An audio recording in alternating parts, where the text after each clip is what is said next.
Vi skal lave fiskefrikadeller, og det skal vi lave af torsk, mørksej og kulmule, og de er alle sammen fanget her på Læsø. Fiskene hakkes i små stykker. Sådan her.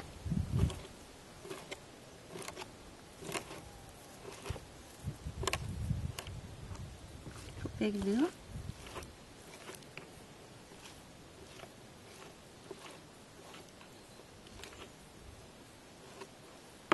Og blandes med fint hakket løg, hvidløg, salt, havregryn, der er blandet med mælk og æg. Og så kan man putte alle mulige slags krydderurter i, alt efter hvad man har lyst til og hvad man synes er lækkert.